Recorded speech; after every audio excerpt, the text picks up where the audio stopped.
Warrior Reds, good setters. Got me on the mic, now let's spill the tea. Talking courtside dreams from history. Legends on the blacktop now and then. From Wilt to Steph, we hit it again. Both better chimes in, let's go deep. Young bloods rising, can't skip a beat. Puppy prospects with fire in their eyes. Draft night suckers and hoop dream highs. Wire to wire, bring the heat. Podcast magic can't be beat. Do better, we're roll better. We're hoop heads, trendsetters. What is poppin', y'all? It's your boy, Guard E3, and welcome back to the N1 podcast on the Wire to Wire podcast network. Ladies and gentlemen, of course, this week, like every week, I am joined by the greatest co-host of all time. Ladies and gentlemen, he is fresh off of vacation. He is rested and ready to go. He is Mo Better. How you doing, Mo? I'm doing great. Back in the mix, talking hoops with my guy, the NBA genius, Brett Guardy 3. So, yeah, I'm excited, man. Let's cook. So, first off, hey, Gene, it's great seeing you in the chat. But you know how we got to start, Mo? Underrated player of the week. Of course, anybody who's just tuning in for the first time, we like talking about players who get underrated or just underappreciated. It could be current. It could be history, it could be a player, it could be a team, could be a coach. So, Mo, why don't you get us started and let me know who your underrated player this week is. My underrated player this week, because I was thinking about how dynasties have to come to an end, so I want this guy to get flowers that are well-deserved of him. My underrated player this week is Kevin Looney of the Golden State Warriors. Kevin Looney is just a rock-solid basketball player. Terrific team and individual defender, good rebounder, not a high-level scorer, but whatever's asked of him, he does at a high level. He's the kind of player that stars and superstars enjoy playing with because he does the little things. If he's setting a pick, competing for a 50-50 ball, drawing a charge, making a timely deflection. Kevin Looney has been a member of 3 NBA champions. He's one of those guys that just makes his team better. He's what I would call, he's a culture builder type of player. Not the star, but in the locker room, I guarantee you he's one of the more respected players on the Golden State roster. Look, I want to give a shout out to a guy like Kevin Looney, not to mention who came into the NBA. I don't know if a lot of people know this. Kevin Looney had multiple surgeries on his hips and was able to battle back and have the kind of career that he's had. So I just want to shine some light, give some flowers to one of the ultimate role players, Kevin Looney of the Golden State Warriors. I think that's a great one. We saw just how impactful Kevin Looney was in those championship runs, and this is a guy that just would come in. He's just going to give 110% every time. He'd wreck a lot of games on the glass for the opposing team. I love the Kevin Looney pick. That's just absolutely fantastic. And Mo, I don't know if my player's underappreciated or disrespected. And let me show you what I mean. Because I think, and it's kind of segues into this first topic, the NBA All-Star Reserves were named today. And if anybody doesn't know, here's the names for the East. My underrated player, and I didn't think this would happen, but it did, I think Tyrese Maxey should be here. I think he got snubbed. I think he got underappreciated in this run. This is a young kid who's absolutely doing his best to carry a dysfunctional Philadelphia 76ers team. Yeah. With Joel Embiid missing a lot of the season, they finally are starting to get mostly healthy outside of Embiid. And what does Maxey do? Mo, you saw what happened. He goes into big games like against the Lakers and shows he's a big game player. He goes in and he drops 43. He's just absolutely unstoppable. And I think he was a snub. I think, and this might be a hot take to some, I think he's a bigger snub than LaMelo Ball for the All-Star game. I think maybe the biggest snub for the All-Star reserves in the East might be Tyrese Maxey. I think he got really disrespected in this year. I agree with you 1,000%. He's being punished for the Sixers getting off to the slow start that they got off to, but can he control the health of Paul George, the health of Joel Embiid, the young man McCain that had played well for them, and he gets injured. Maxey himself missed some time. Look, LaMelo Ball is an all-star talent. I've said that myself. If you just looked at point guards and said top 5 most talented point guards, he's one of those. But in terms of what he does, and I'm talking about impacting winning, not just numbers, he's not a top 5 point guard. I don't think LaMelo Ball is a snub at all. I think he's a big name, but he's not a stub. Look at the Hornets record. He doesn't elevate his teammates. I look at Cade Cunningham. His selection is well earned. I'm with you. Tyrese Maxey is a huge snub because I think he's one of the elite wing players in the NBA, and he's just being punished for the Sixers' misfortunes, and that's too bad.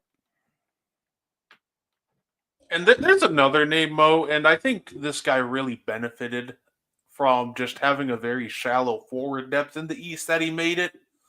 Because there's one name on here that I'm looking and I'm watching how he played this season, and there just isn't a way that this guy should be an all-star. And I'm talking about Jaylen Brown. Jaylen Brown has been absolutely disappointing this year relative to his standards. He hasn't had a great year. He definitely hasn't had an all-star caliber year. And I get it. A forward has to make it in the East. We look at the East forwards. Most of the good forwards just got voted in as starters. But I just don't think that Jaylen Brown's an all-star this year. I think that he's actually been really lackluster compared to, what he has been in the past few years. I don't think that's a crazy take. Look, I think Jaylen Brown has had a good season. I don't think he's as good a season. I'm talking about in terms of his efficiency, and in terms of what he's known as a defender. I think he's kind of in cruise mode, or he's been in cruise mode for the majority of this season. Him making the All-Star team, I'm not crazy about it, but I'm not going to lose sleep of him making it. What he's done is he's established himself as a star. And the Celtics, even though they struggled the last 10 or so games, he's on the defending champions. And no matter what Cleveland's record is, the team to beat going into the postseason, provided everybody's healthy, is going to be the Boston Celtics. So Jaylen Brown making it, it's a tough call, but I don't think it's one of them things where you could say, well, he's not one of the better players in the league. I still think he's one of the better players in the league. Hey, I agree. I just said Maxey's probably I think he's the biggest snub that just missed on this list. I think Jaylen Brown benefited too majorly from a couple of guys being hurt. I think, and I know this might sound crazy too at first, Jaylen Brown has all the accolades, but I think there's a couple forwards that have been better than him this year. And I'm not saying that, unfortunately, they were on teams with worse records than the Celtics. I don't think they would have made it anyway. I think I can make a strong argument that Jalen Johnson was more impactful and just has been better than Jaylen Brown this year. And I think I can make an argument that another guy who's averaging 21 a game, he was breaking out this year. I'm talking about Brandon Miller. But now he's hurt too. Now, I don't think they would have made it over Jaylen Brown anyway. But I don't think Jaylen Brown should be here this year. I'm not saying he's not a great player, but this is a down year for him. So here's the interesting part. It might be a down year for him, but his numbers are as good as Jalen Johnson's, and the Hawks are at best a middle-of-the-road team. His numbers are as good as Brandon Miller's, and the Hornets are a lottery team. So if we're going to go that route, then I completely understand why Jaylen Brown is on the All-Star team and those two aren't. If LaMelo's not going to be the All-Star team, which he shouldn't be, Brandon Miller shouldn't be. He whatever he's doing, it comes with the fact that his team gets their brains beat out on a nightly basis. So I'm not sure he's a great up-and-coming player or is just a guy that puts up numbers while his team is getting dragged. So I don't think either one of them should have been on the All-Star team. I like Jalen Johnson a lot, but the 19 points and 10 rebounds, those are really good stats. I don't know if you look at his numbers versus Jaylen Brown's numbers, and then look at the Celtics record versus the Hawks record. You can make a case for him, but I'm not sure the case would be that he would replace Jaylen Brown. Yeah, like I said, it's tough with Brown because he's a forward. No, I think Brandon Miller and Jalen Johnson are both winning players. I think they just got this unfortune of being on bad teams, and I think they're going to be a big reason why those teams turn around. Brandon Miller and Jalen. Like, I think Brandon Miller was a big reason why I thought the Hornets would be much better, but it just hasn't happened this year, unfortunately. Of course, Jalen Johnson was somebody that we've talked about ever so highly. But yeah, I think they're both great players. I just think that they're just unfortunately in kind of rougher situations. And I didn't see the reserves before you. Did Trae Young make it? No. Right. So if Trae wasn't going to make it, and I'm not a huge Trae Young fan, there's no way Jalen Johnson was going to make it. Yeah. If LaMelo didn't make it, there's no way Brandon Miller was going to make it. Like, I think they're talented. I lean more towards Jalen Johnson than Brandon Miller because I've seen Jalen Johnson, and he's very capable on both ends of the floor. I'm going to have to see more from Brandon Miller in terms of can he impact winning, because if we agree that they have talent, if you look at Brandon Miller, if you look at LaMelo, and they have some other young pieces, why are they such a sub 500 team? Why are they so bad? So we can start with the obvious thing. They don't play defense. I think they think they're playing defense, but they don't compete on defense. That includes Miller. That includes LaMelo Ball.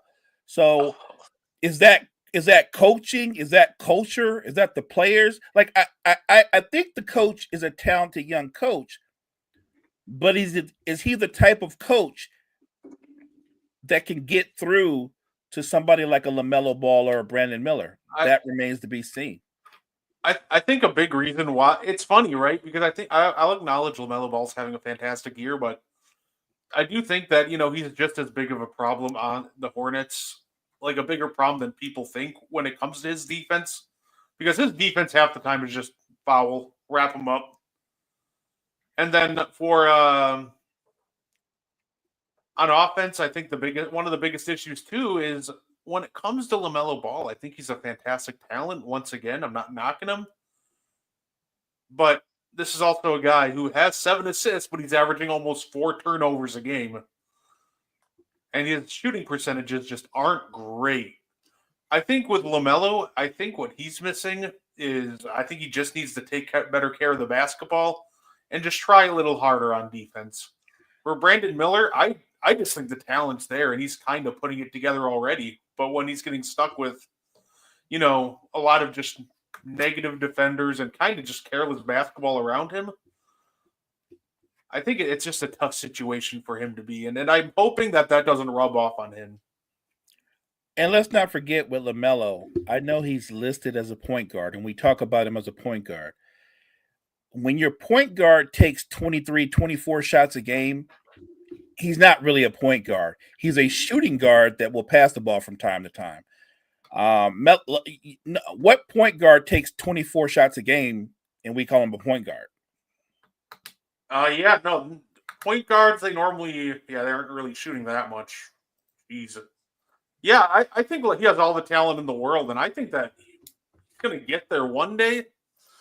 It's just, he's got to cut down on those turnovers and just kind of it's almost just like he's just got to play smarter. I want to see if he can play with high expectations. It's easy to look good, to put up numbers on a team that's expected to fail. I want to know what happens with LaMelo Ball and Brandon Miller when the expectations for the Hornets are they should be a playoff contender. Then you'll find out what kind of players you really have. Yeah, and like the last thing that also kind of like bothers me a little bit with that confused me too with the Jaylen Brown selection as well. Like I said, I'm not trying to knock Jaylen. I think he's a fantastic talent. It's weird, right? Because the Celtics are just so well constructed that their record can kind of elevate a lot. they're 8 points better when Jaylen Brown's on the court. They're 9.5 points better with him off. So that's just an insanely constructed team. I want to give them credit for doing what they're doing over there, by the way. It's just wild to think that somebody like Jaylen Brown can be off the court and you get better. How does that work? Yeah, look, I'll never argue with the numbers. The numbers are what they are, but I'm a bigger picture guy. They're not better without Jaylen Brown. Without Jaylen Brown, they're not winning a title. Without Jaylen Brown, they're not winning the East. I don't care what those numbers say. What I do know is he's absolutely definitively the second best player in that team. There isn't somebody else that I don't know. Maybe no. Porzingis isn't on his level. Porzingis is actually where he should be as a third option. He's already proven to us he's not capable of being a second option. He failed miserably with Luka.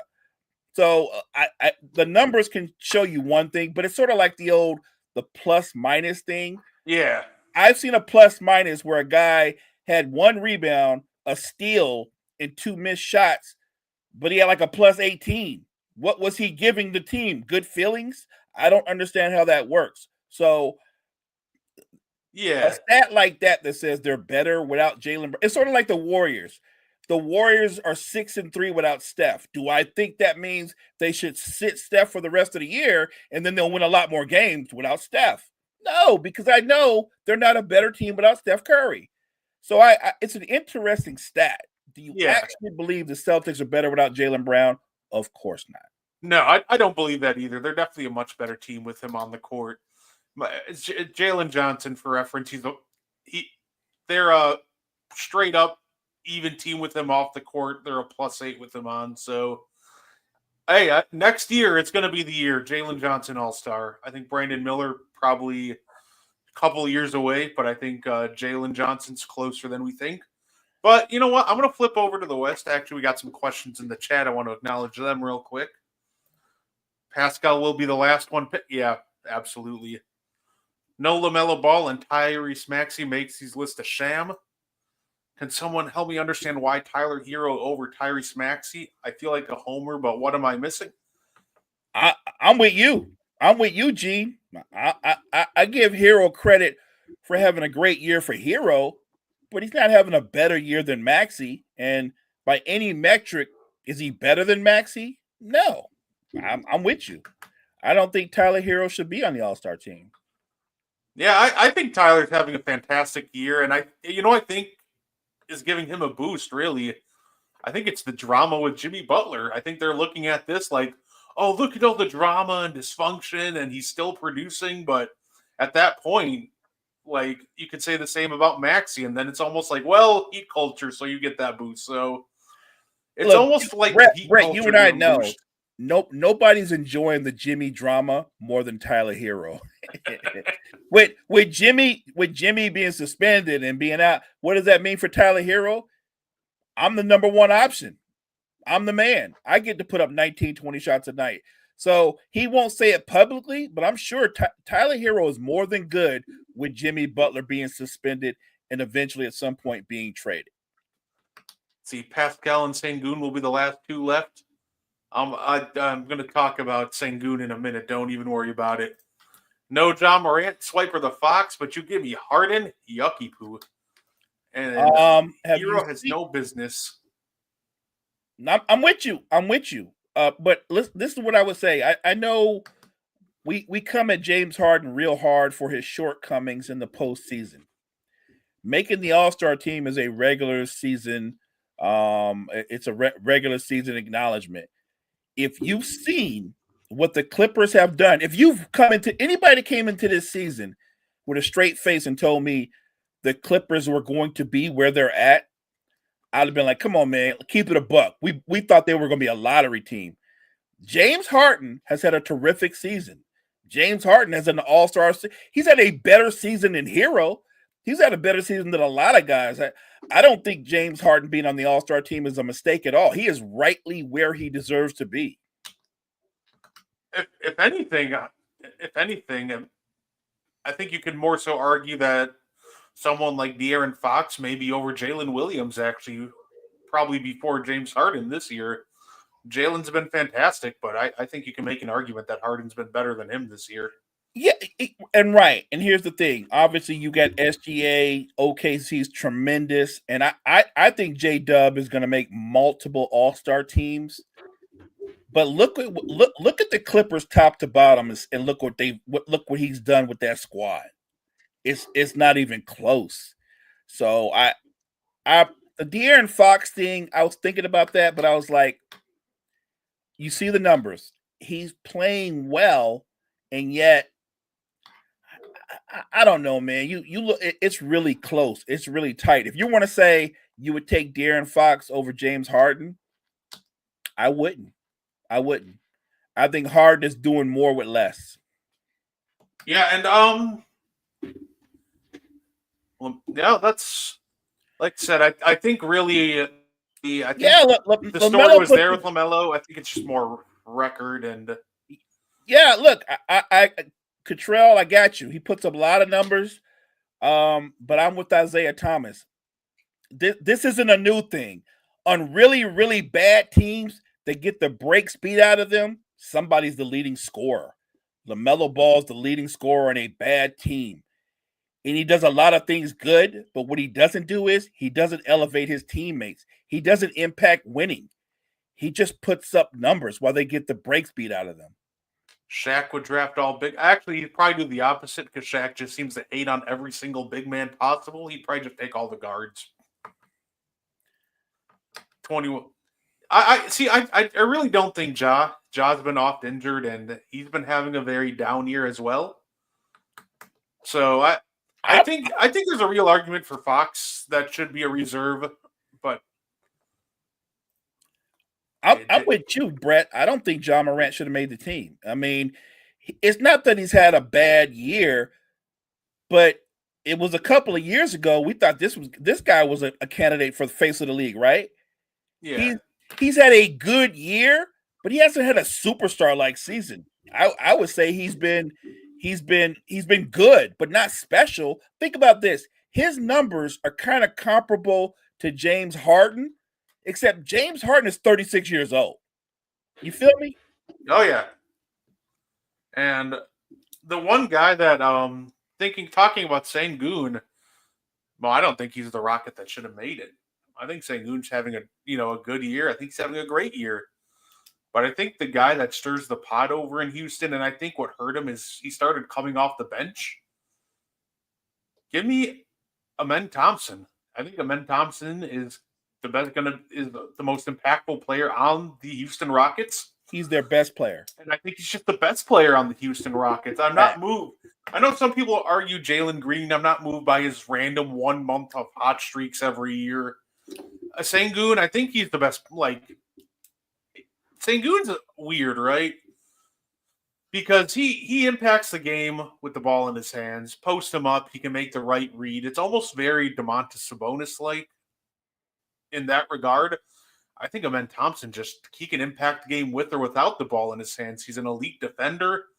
He gets some elite rim pressure. Like this guy, Amen Thompson, future All-Star, could be as early as next year. And I think if you're going to pick somebody from Houston, I think he should have been the pick this year. You preaching to the choir. Before we went on, I told you that I thought Amen Thompson is their best player. Don't get confused. Leading scorer versus best player. Jalen Green and Sengun and I think Van Fleet I think they're three leading scorers, but that's because they take all the shots. Jalen Green's a volume scorer. But I would ask you this. I don't think Jalen Green is that much better than Malik Monk. I think they're very similar.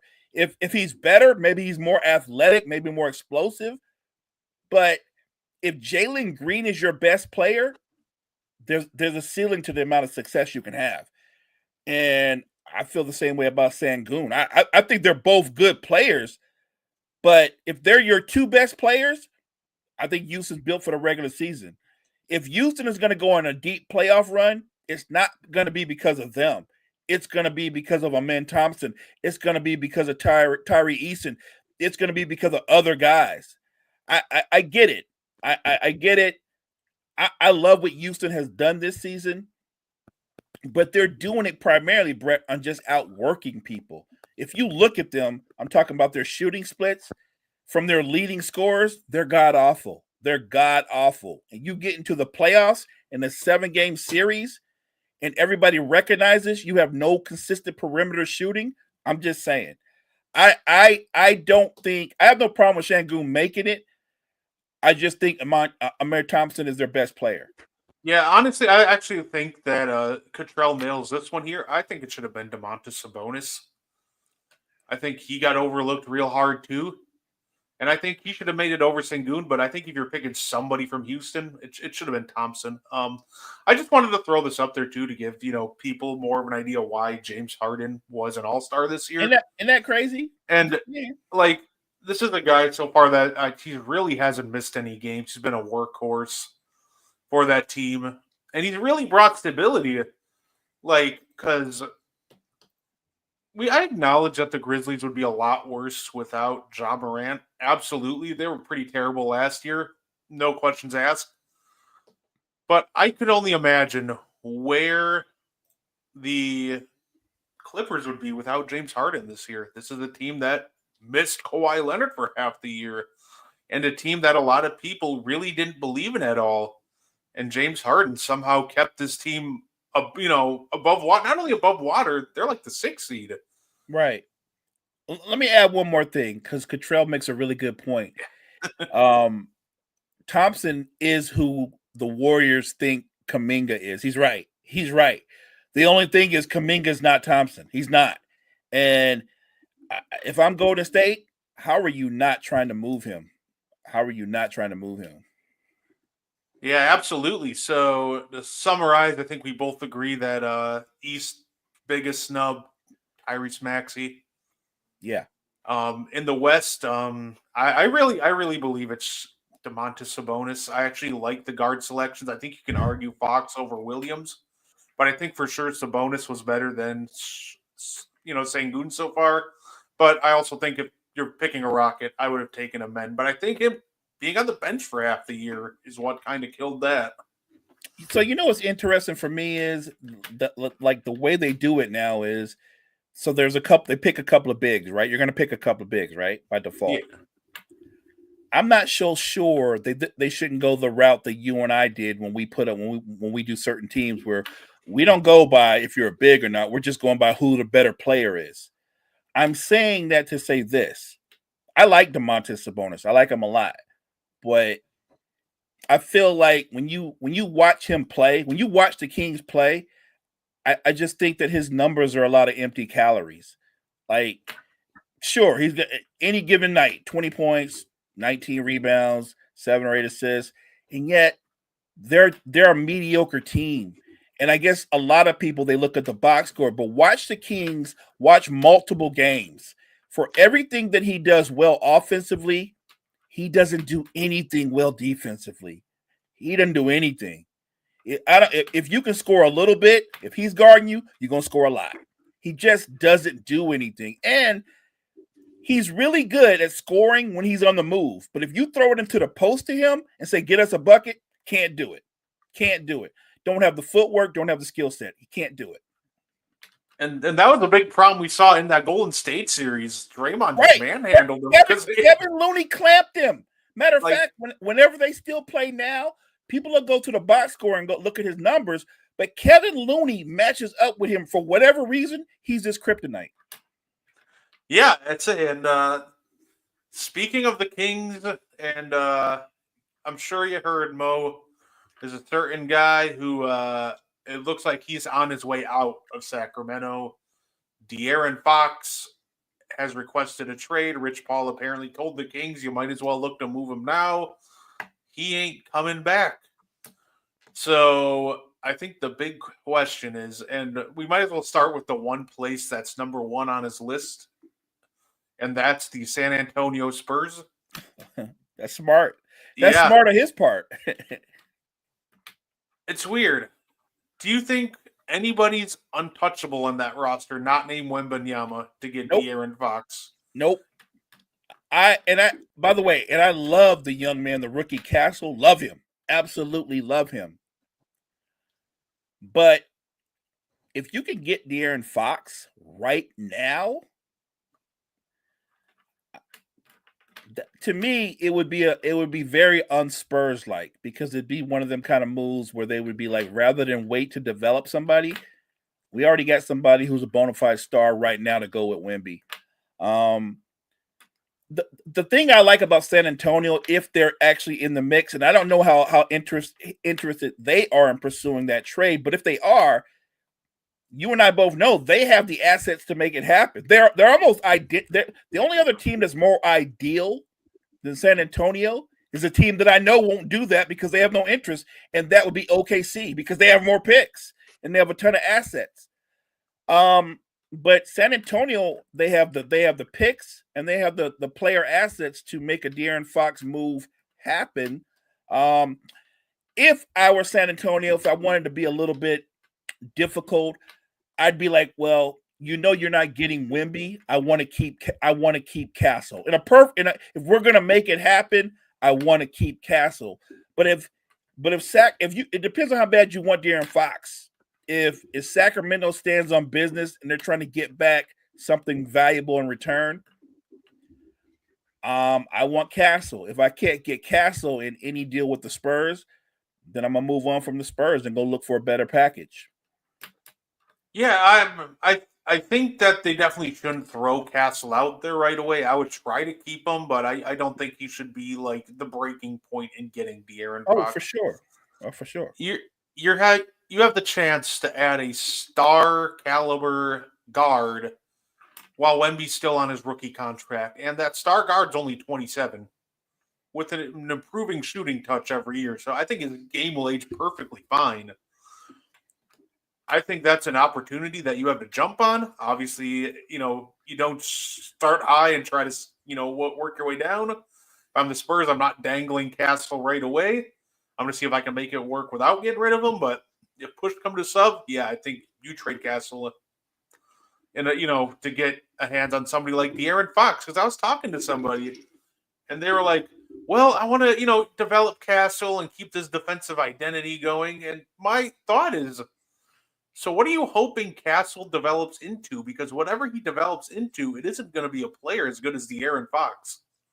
I don't think that's Castle's ceiling. I think he'll be a better 3-and-D player. I think you can develop into one of the better 3-and-D players in the league. Agreed. But you're not going to develop him into a guy like De'Aaron Fox. So you have a chance to get someone like De'Aaron Fox. Yeah, try to keep Castle, but if push comes to shove, yeah, send him to Sacramento. Get yourself your star guard to pair with Wemby for the next, half a decade or so. And if you're Sacramento, when you move a player like Fox, you almost never get back equal compensation. I guess my question to you, partner, is a lot of people are thinking Wemby in the Spurs. Is there another team out there that you think Fox would be a better fit for? Give me the Houston Rockets for 500. I think that you can do multiple things with the Houston Rockets. When we're talking about a trade, you have the salary. Fred VanVleet's actually making more than De'Aaron Fox. You have that salary where you can take a couple of extra Kings contracts they don't want. And what that does is now you have a star point guard on the timeline or closer to the timeline for the rest of the team. So I think that there's a real chance, and I've seen that floated around that, the Rockets might be interested, and I think that would be a great fit.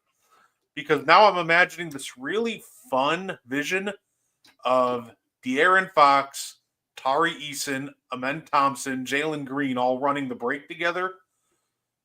And this is a team, too, coached by Ime Udoka. He's been coaching their defense up. You can put the defense around him. I know that, Fox, he's more of a guy that plays in the passing lanes. He's better off-ball defender than on-ball. Ime knows that. He will put De'Aaron Fox in a position to succeed. So if there's a second team, the next best rumor I like, if he doesn't go to San Antonio, give me the Houston Rockets. I like Houston, but I would say this. If I'm Sacramento and I'm sending him to Houston, the VanVleet thing is interesting, but if you're not going to give me back Jalen Green, he's not coming to Houston. You're going to give me something that I want, not something that you don't want. And honestly, I don't think De'Aaron Fox and Jalen Green will work anyway. That backcourt would not work.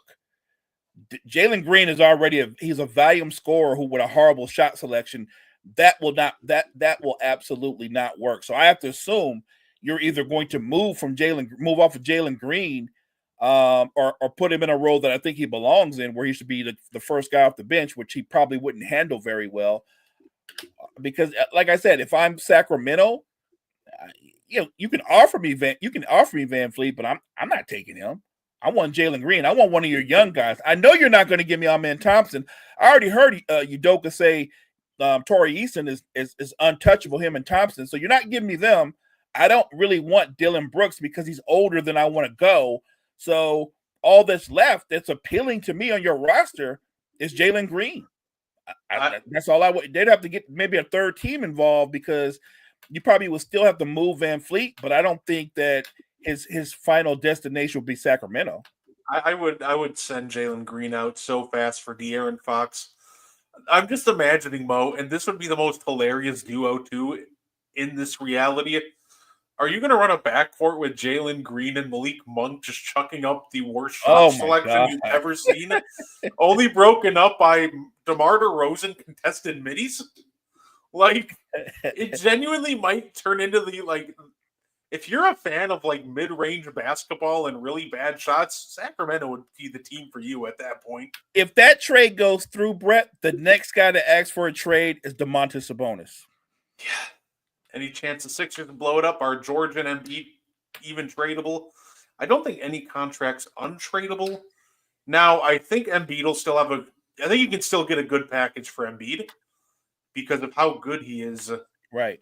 When he's healthy, you can still sell him hey, he's still an MVP caliber player when healthy. You can still get a great haul for Embiid, and I would consider doing that. That maybe as early as this offseason, let's say you get him back healthy for the last 15 games of the season or so, or even 20. He goes on one of his Embiid heaters. I'll look at moved on from him this offseason. Paul George, I think you're stuck with Paul George. 35 on a max contract, and he's already shown serious signs of decline. I think the 76ers' best chance is I think they're going to have to ride it out with Paul George at least until he's in the last year and you can sell him as an expiring contract. But I think you can still get a great haul for Embiid. I'm pleading for Daryl Morey to do the right thing, have the guts to do it, move Embiid, and the assets that you get back, you build around Tyrese Maxey. I absolutely think Tyrese Maxey is ready for that next step to be the man. I'm not saying that you don't put some other young pieces around him, but right now, to me, Embiid is more of an anchor around the franchise's neck versus the transcendent player that he could be. You get Joel Embiid healthy, you trade Joel Embiid before he gets hurt again. Yeah, absolutely. Yeah, Minnesota would make a ton of sense. They need to get rid of Julius Randle like a bad habit. That's actually possible because you can find a third team for Julius Randle. You can probably send him to Charlotte or something. They'd probably take him for a draft pick. So I think Minnesota is just actually absolutely possible if they're willing to trade Julius Randle, which I'm sure they would absolutely do at the first deal they got. But what would they want in return? Because remember, you still have to respect Ant, right? Ant got a taste of success last year. I get why you would move Randle, but what are you asking for in return?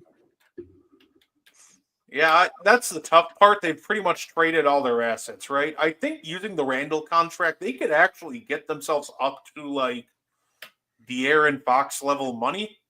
But the real question is what do you have that they would actually want? Can you sell them on Terrence Sharp Jr., Rob Dillingham? Because you sent all of your picks out at this point. You pretty much cooked all your picks trading for guys like Rudy Gobert. So I think you'd have to muster up whatever picks you have left. Hey, here's Sharp and Dillingham or whoever you want that's young. And you might be able to sneak into the Fox sweepstakes, but I think that a Minnesota package would just get blown away by most teams. I agree. Whatever they can put together is probably going to be one of the weaker packages. most untradeable contracts in the NBA. Number one for that will always be Bradley Beal. That the no trade clause is still the funniest thing ever to me. Bradley Beal, and then right behind him with a bullet, Zach LaVine. He's never healthy, and they gave him the most ridiculous extent. Yeah, no, that's fair. And of course, we've talked about this guy a lot. I'll touch on this real quick before we get into our fun little, our last exercise in the All NBA teams. Jimmy Butler walked out of practice. He's suspended again. He's trying to out-petty Pat Riley, and Pat Riley is about that life. That was never going to work. So, Mo, actually, no, because Miami already said they don't want him. So, Mo, when does this end? Like, where does Jimmy Butler get moved to? Like, how much longer does this toxic relationship go on for? What I will say is people forget. They talk a lot about heat culture. I've said it before. I'll say it again. Pat Riley is heat culture. Pat Riley is heat culture. Not Wade, not Haslam, not Mourning. It's Pat Riley. It starts and ends with Pat Riley. The same guy that got into it with LeBron, the same guy that told Wade Chicago will pay you more than I'll ever pay you, and Wade bounced. Like if he can distance himself from all-time great players. Jimmy's really, really good, terrific player. But Jimmy's one of those guys, and you know this throughout his career, there's a honeymoon period, and then eventually at some point, Jimmy's ready to break up. That's what Jimmy does. This is about money. And Jimmy's like, I took you to 2 NBA finals. And Pat Riley's like, right, and you were paid for that. What Pat Riley told Jimmy flat out is, what I'm not going to do, no, I'm not giving you a max extension. You're 35. You barely play 60 games a year. Why would I sink my franchise future on that? Pat Riley's not doing that. So now Jimmy has no joy. I'll say this. If Pat Riley could, he'd move Jimmy Butler tonight as we're speaking. What Pat Riley's trying to do is he's trying to hang on to him and hope that a couple of contenders that are middle of the pack, be it in the West or in the East, think if we get Jimmy, even if he's a rental, we could go on a deep run. And if we have the kind of success that we think we can have, we could sell him on coming back and re-signing with us, which it's very possible. I honestly think, Brett, that Pat Riley would take back cap space if he could get rid of Jimmy Butler. Yeah, I've said it before. I said it again. I think they're just going to value that cap space to try and sign their next big superstar, and I think they'd let Jimmy walk rather than take on a bad contract. So, by the way, which is what Pat Riley said. He said I would just let him go rather than try to take on another bad contract in the deal for him. Pat Riley's not going to do that. If he takes on a bad contract, it'll be a bad contract that's an expiring contract. Because I've seen the rumors. Their first rumor obviously is, for Beal, but then people tried to throw in, maybe maybe Philly calls and offers Paul George. I'm like, if they don't want Bradley Beal, who's 4 years younger and his contract expires sooner, why would they want 35-year-old Paul George who's clearly declining? Right. I got a news flash for you.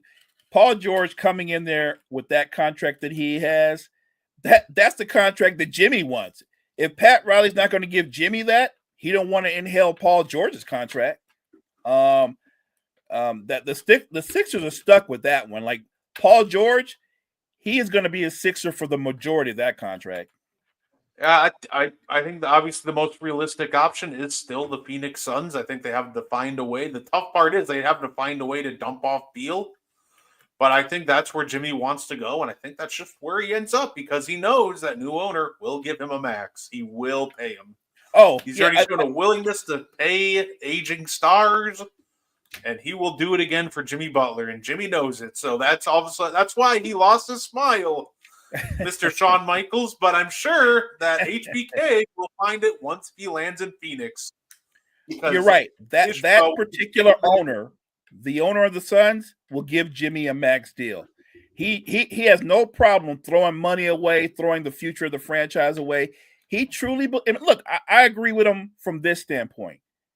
If he gets Jimmy Butler and they go on a magical run and they win one, not two or three, but just one title, then worth it. You know what I mean? All those sacrifices, all those moves, it's worth it. Because you're talking about a franchise that's never won anything. No, absolutely. And if anybody just tuning in for the first time doesn't know, Mo and I, for the past few weeks, been having a little fun. We're doing all NBA teams for each decade. We started in the 80s, then we went to the 90s, 2000s, 2010s. Now we're at the 2020s. So we're going to have a little fun. We're going to tell you what we think the all NBA teams for the first, 4 years of the decade or 5 years of the decade here are for 2020. And then I have a surprise, a little fun. I have who I think the all NBA teams are going to be for the back end of the decade. Oh, that's going to be good. So we're going to give you what we think are the 15 best players pretty much from the first half of the decade. And then I'm going to give you a prediction list on who I think are going to be your all NBA teamers, because I just broke them up into all NBA teams in the back half of the decade. So, did you want me to start us off, Mo, or? Nah, you go ahead and cook, because the conversation that we had prior to the show, we don't do it all the time, but this particular thing, we're pretty much in lockstep. Yeah, so I think I'm just gonna start with. I'm just gonna do what we did last time. I'm gonna start with the first team actually, because I think that one's probably the more obvious one, and I think the conversations get more interesting as we get down to the second and third team. So, my 2020 All-NBA first team. For the first 5 years, I got Luka. I got Steph Curry. I got Joel Embiid. I got Giannis Antetokounmpo and Nikola Jokic on my All-NBA first team for 2020 to 2025 so far. I know Embiid's missed a lot of games, but obviously he has an MVP in there, and he's just been absolutely nuts when he does play. He's even had some good postseason performances, some individual games. Unfortunately, he just hasn't been healthy for a singular stretch. No, if anybody's going to criticize that first team, I guess they might attack Embiid. But what I would say is, look at what he did prior to last year and this season. He is as dominant a player as there is in the NBA when he's healthy. And like you said, he threw an MVP on top of that. He's made multiple All-NBA teams, All-Star teams. Joel Embiid is a terrific talent, a terrific player when he plays. So there's no doubt in my mind. We are talking about the first 5 years. I got him on the team. I have no problem with him on there. Giannis, Luka, Joker, Steph, like, it's a squad. Cooper Flag, Wemby, Elijah Arenas, SGA, and Ant for the back half. I do have two college players that aren't in the league yet. Elijah Arenas is not one of them, but that's a really good poll. But Elijah Arenas is nice. Cooper Flag is one of them. In fact, here's who I got for so he's on the predictive list, by the way, obviously. Don't worry. We'll get to that in a minute. I'll get to Cooper in a minute. For my second team, give me Shai Gilgeous-Alexander, Jason Tatum, Jimmy Butler, Kevin Durant, LeBron James. I'll say I feel very confident with my list there. It's insane that some of these guys like Durant and Bron are still in the conversation and still playing at a high enough level that I'm completely comfortable putting them on an all-NBA second team. I think it's impressive that Steph, LeBron, and KD are still making the all-NBA teams of the day. Look, the only difference between you and I is that you had Jimmy and I had Kawhi in Jimmy's place. That's the only difference. Hey, fair enough. I'll say, don't even worry. I got him on the third team. Third team, give me Kawhi Leonard, Dame Lillard, Anthony Davis, Devin Booker, and James Harden. D Book he's well deserving. Well deserving. I say absolutely. I think he is, and I think a lot of people, some people might question James Harden, but James Harden, beginning of the decade, especially, like he's still insane this year. But like when he first got to Brooklyn, James Harden was on one. He was absolutely insane in Brooklyn. Obviously, he was still a very good player in Philly. And now he's still a very good player in Los Angeles. So no matter where he goes, he's just an extremely talented player. So I think I got those three perfectly right. The only thing that because look, opinions will always vary. That's what make these lists and these teams fun to debate. I think there's somebody out there will make the case that like I had Jimmy on the third team and Kawhi on the first or the second team, and you went vice versa. Somebody can make the argument that maybe they have Book second team over both of them. It wouldn't shock me. No, I think that's fair. Cade Cunningham is another one in the back half. Hey, I love Cade. I love Cade Cunningham. Yeah, when it comes to Jimmy Butler, obviously, Jimmy had arguably one of the greatest playoff series that we've ever seen. Of course, 2023 against Milwaukee, led that team to the finals somehow. So, just if somebody wanted to argue D-Book though over Jimmy Butler, I wouldn't be mad at it. Honestly, I really wouldn't. So. But that is my All-NBA team for the 2020s. Now, I would love to hear your guys' opinion on it, if you'd switch any names around. And for this exercise, we also do Defensive Players of the Decade. And for the Defensive Players of the Decade, we have a guard, a forward, and a center. And for my guard, give me Jrue Holiday. Some other names here strongly consider Marcus Smart, Alex Caruso. I think actually is such an elite defender. I actually considered him here too. But I think Jrue Holiday is just such an impact player, man. I actually still think he got screwed over for Defensive Player of the Year. I think if we're going to give it to the guard, I think it should have been Holiday over Marcus Smart, and I wasn't even trying to be very Bucks biased at that time. What can I say? That man's just a big game player. When you need a big defensive play, Jrue steps up for you. Yeah, look, I'm a huge Jrue Holiday fan. As soon as we start talking about the guard for the decade defensively, he's no hesitation. I'm thinking Jrue. Right off the bat. What Jrue does is he plays winning basketball. He makes winning plays. He did it with the Bucks. He's done it for the Celtics. I mean, Drew's just that dude. Oh, absolutely. I'd say Devin Booker probably still has nightmares about getting his pocket picked by Jrue in that finals. I'm going to go with my other easy one because I think the most challenging one was the forward position. For me, center was easy. Give me Rudy Gobert. I know a lot of people are going to say, well, he falls off in the playoffs. I actually think he guards in space really well. You can't really attack him in isolation.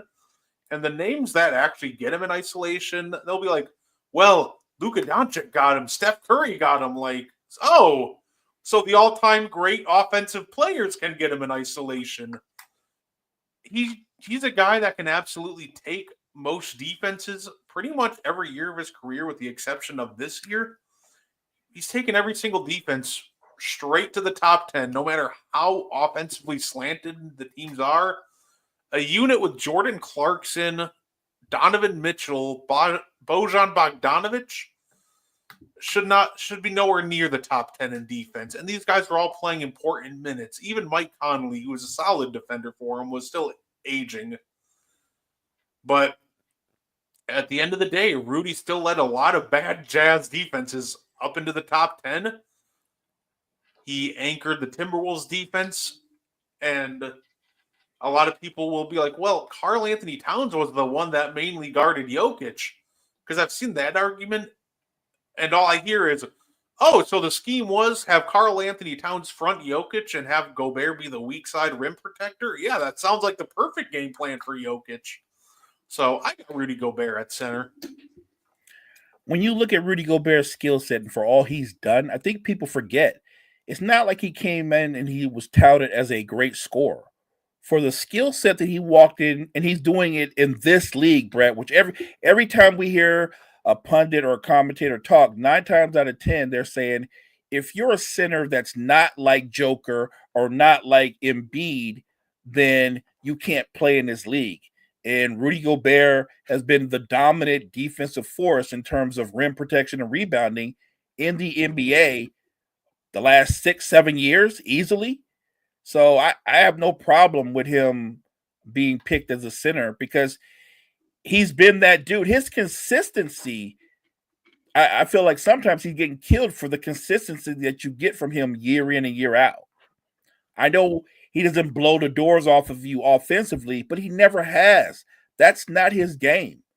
What he does is he rebounds, he rim runs, and he protects the rim at an ultra high level, better than anybody in the NBA. And I get it. If you look at block shot numbers and you go, well, so-and-so's averaging more block shots per game, I understand that. But you have to look at deflections, shots contested, field goal percentages, and things of that, because that's where the real impact is.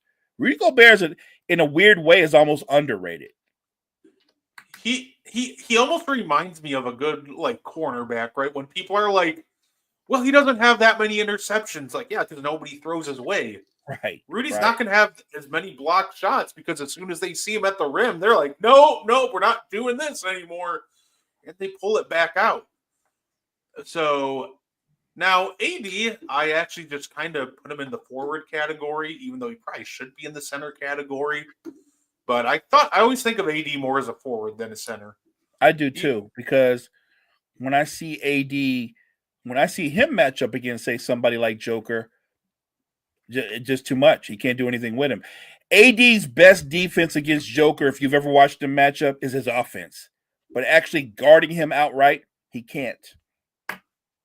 Yeah, and Embiid is definitely up there when he plays. A healthy Embiid is just an elite defensive anchor. So forward, it came down to 2 names for me, and 2 big names. You know, there's other guys on there.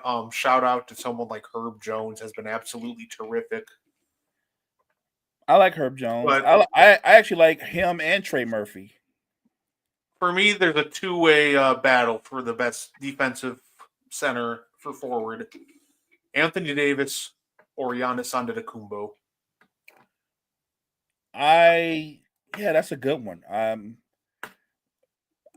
I'm gonna give the edge to Giannis only because he's won DPOY. AD's yet to do that.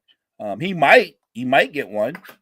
I know he's in the running this year. If I was gonna give an honorable mention because he's a big, but he's not really a center, I'd go Jaren Jackson Jr.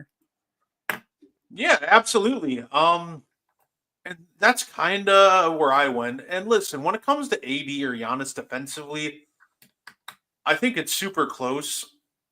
Like, you can split hairs. I think maybe you can say AD's probably just a better, like, maybe he's a better, like, on-ball defender than Giannis, but Giannis has a massive motor and can make plays that, you know, even guys just can't even dream of making. So, and that's why it was so tough for me. I ended up going with Giannis, but at the same time, if you think Anthony Davis is a better defensive player than Giannis, I get it. I'm not even going to argue it because I think that it's very much so the right. I think either one's the right answer. AD or Wemby. I like what Gene said. It's kind of where I was thinking. If health is an issue, then it's Giannis. I think of it this way. Giannis about 3 years ago, I'm talking about when he was about 25 or 26, and he was defensive player of the year. That version of him where he could play in space, play anywhere on the floor, that's the best defensive version of Giannis. I've seen the AD do some terrific things defensively. I've never seen him have 2 seasons like Giannis had at the level that he was at. So if you're saying like right now today, it's a lot closer. So if anybody says it's AD, I'm not mad at that at all because right now today I think AD has closed the gap.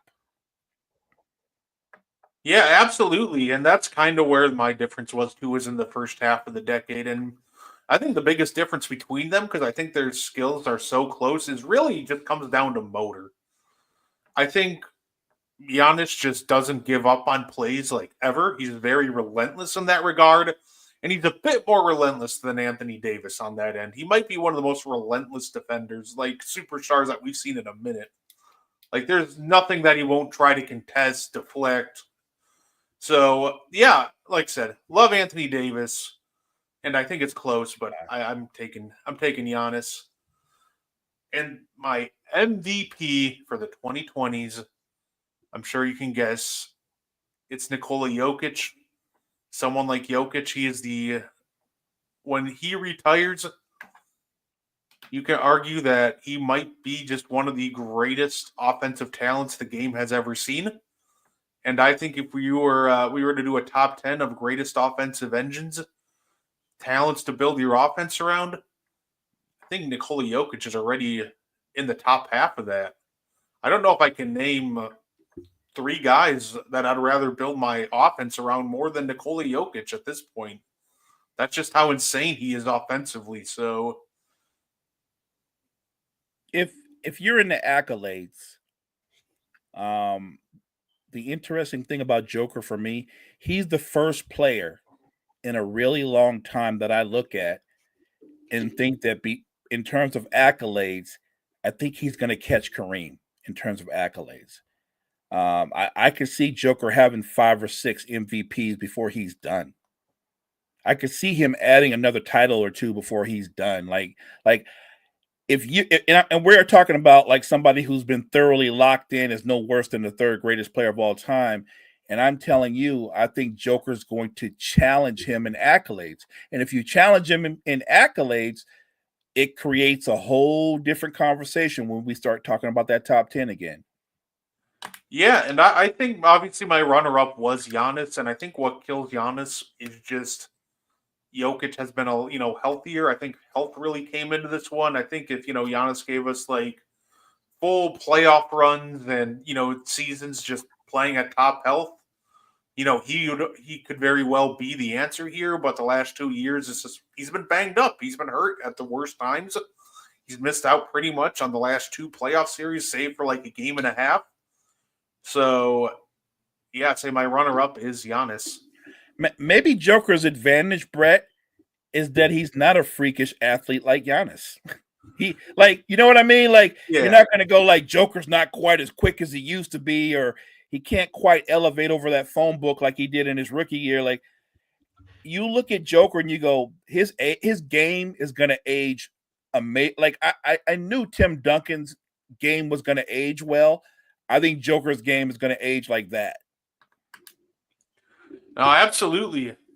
And now onto my predictive list. Now, understand there might be some guys that you go, what? Why are they so low?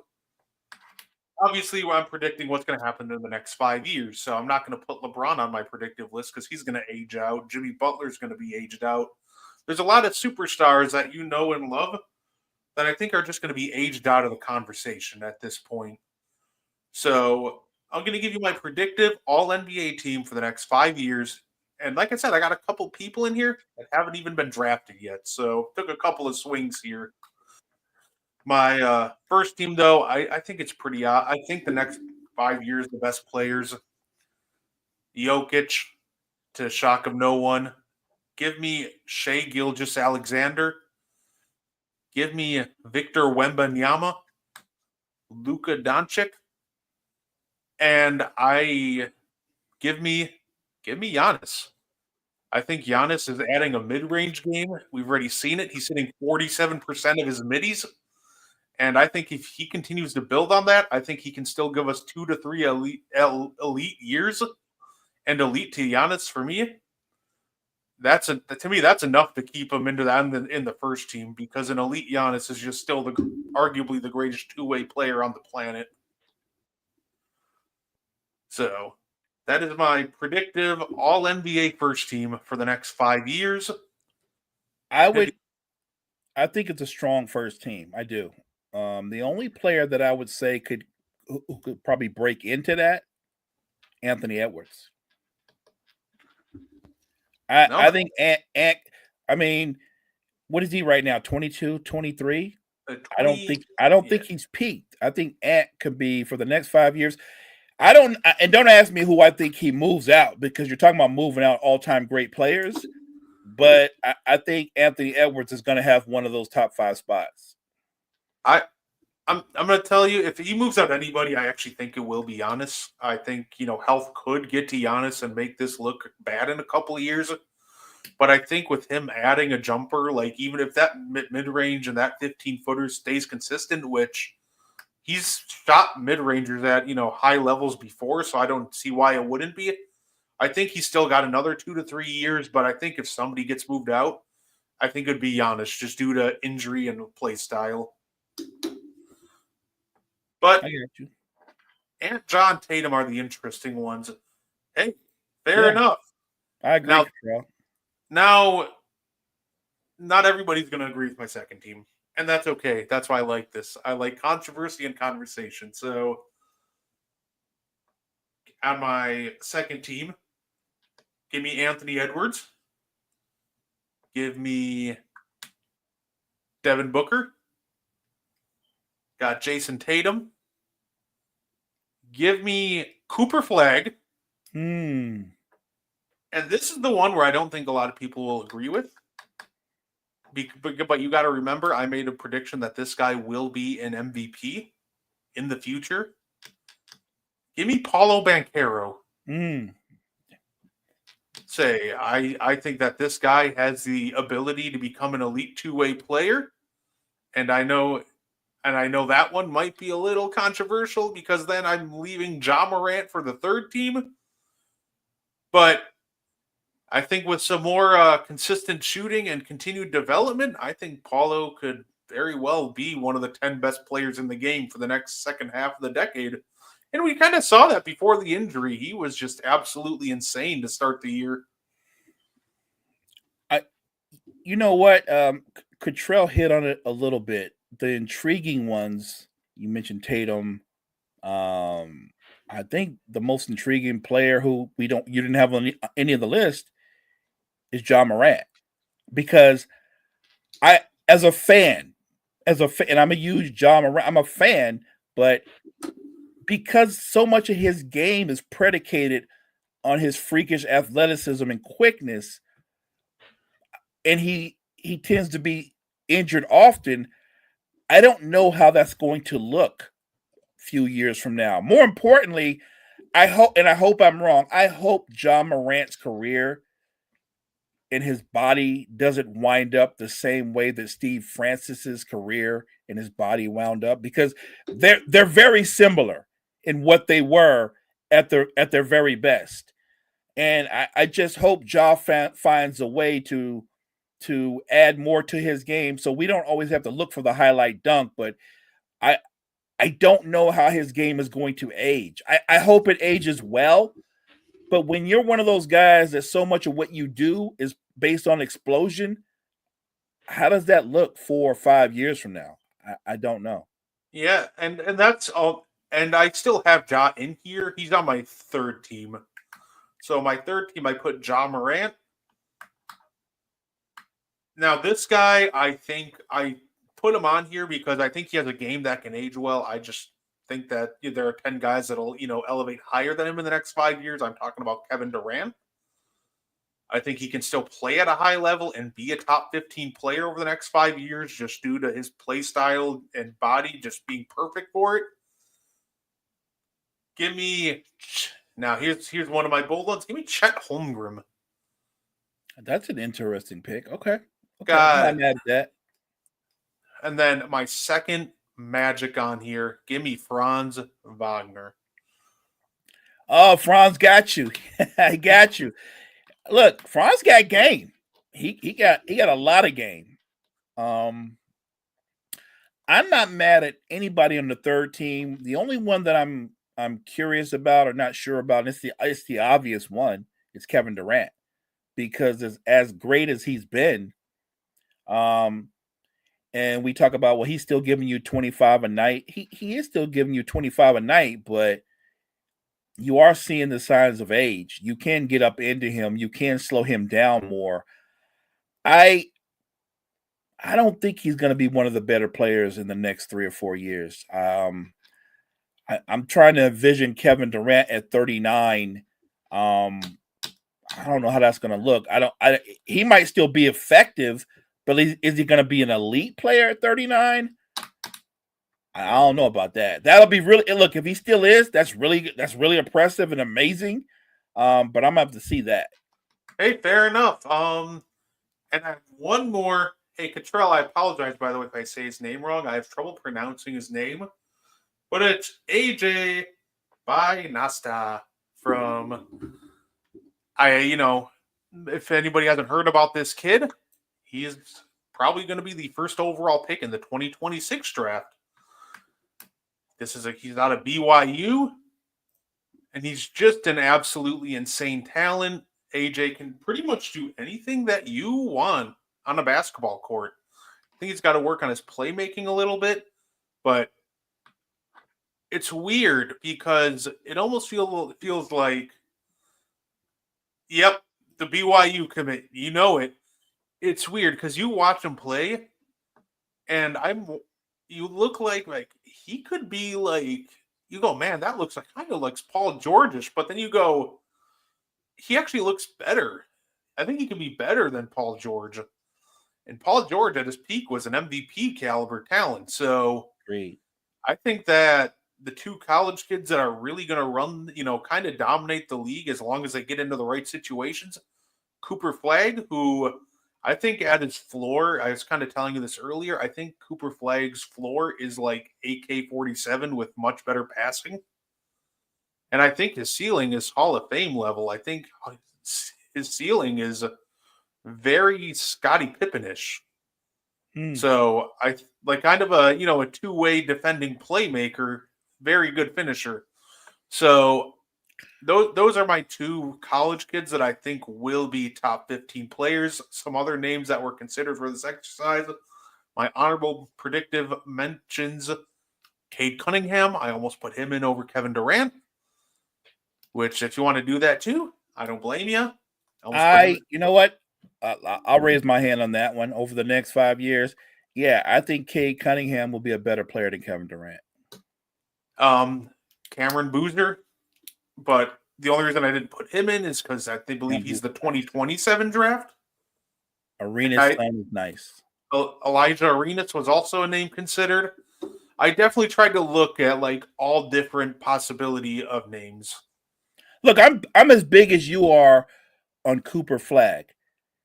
That being said, I'm even more intrigued at what he's going to be like at the next level, because when you watch Duke play now, or when you watch him play, he looks to be 4 or 5 levels better athletically than anybody else out on the floor. That won't be the case at the next level. We're always talking about when somebody faces adversity. I think Cooper Flagg's first time he faces adversity is when he steps on the floor with a couple of guys that are as athletic or more athletic than he is. I'm going to be this isn't a knock. This is a question. I'm going to be interested to see what he does. I'm going to love seeing Amen Thompson go up against Cooper Flagg. Gonna love it. Gonna love it. Cade over Franz. That's fair. Hey, I have no problem with, sliding Cade in here. Like another name I thought about as well, obviously Tyrese Maxey. How did I sleep on Maxey? And then yes. Boozer. Oh, he's in 2026. I thought he was 2027. Don't mind me. I'm off by a year. Cottrell's the college expert. Hey, listen, Cottrell, I'm going to shoot my shot live. I'd love to bring you on for a show, man. Love to talk some hoops with you. Yeah, so, but that is my, predictive list and all NBA teams for the first half of the decade, and that kind of wraps up our all NBA list. And, I'm going to say, Mo, that was a ton of fun. I'll have to think of some more lists, big lists and stuff like that to do, because that was great.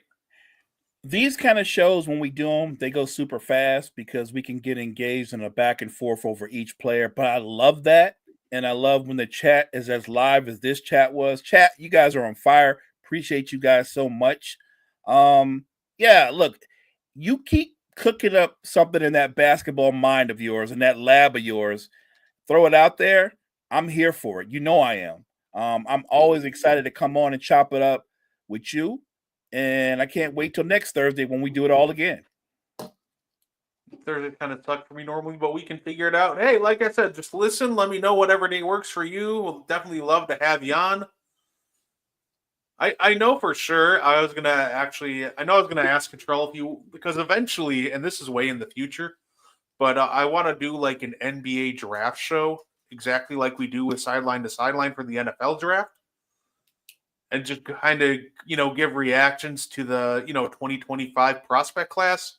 That is one show like I definitely would want to bring Control on for. You know what? You just gave me a great idea because look. Nobody knows college football and basketball like Cottrell. Let's get it out of the way right now. He's the absolute man when it comes to that. That said, he knows the NBA inside and out as well. But you just gave me a great idea. What if we could get the whole crew, me, you, Cottrell, Kyle, maybe another person, and do an all-time NBA draft? You feel me? An all-time NBA draft. That actually sounds like a ton of fun. Hey, I'm glad you're down, sir. So it sounds like we got Cottrell for our future NBA draft show, but an all-time draft, that would be a blast. So because obviously like the first couple picks would be obvious, MJ, LeBron, Magic, Kareem. But once you get into the back end, I think that's where a draft like that would get a ton of fun. That's when it gets interesting. Look, when you get past those first 8 to 10 guys, it gets really interesting. Yeah, no, absolutely. So, say some, before we get up on out of here, you can catch Mo and I actually in like 10 hours for the morning show. We're doubling it up. Actually, we're tripling it up because this Saturday, you can catch us live on the Meaty Boys podcast for a Royal Rumble watch along. Let's go. Actually, this is a great idea. Sim it on 2K, see which team comes out on top. That's actually a terrific idea. I love it. Love it. See, blow your mind. Absolutely. So, did you have anything you wanted to say, Mo, before you get up on out of here? Thank you guys so much for joining Brett and I, checking us out with our all NBA teams. Make sure you check out all the great content we have at Wire to Wire Network. Wire to Wire Network. We appreciate you guys so much. No, absolutely. I'm off tomorrow, so I'll be there too. Hey, yeah, sounds good. I think we talking some football, NBA, and might for the last 5-10 minutes, maybe sneak some Royal Rumble predictions in there. Oh, yeah. Does Brock come out on Saturday? I doubt it. I think they have to settle that whole lawsuit with Janelle Grant first before they can do anything with Brock. He's kind of in a holding period. But say. So thank you everybody who tuned in for the night. I definitely appreciate you. You can catch us pretty much all weekend for the next 3 days. And I hope you guys enjoy the rest of your night. Thank you for tuning in to the And One podcast. If you like our content, you can find more on the Wire to Wire Podcast Network on YouTube, Facebook, and Spotify. Want more And One? Find it on Wire to Wire. Like and share our Facebook page and join the And One Discord. Grab the link to join from our Facebook. Thank you for tuning in and have a wonderful day.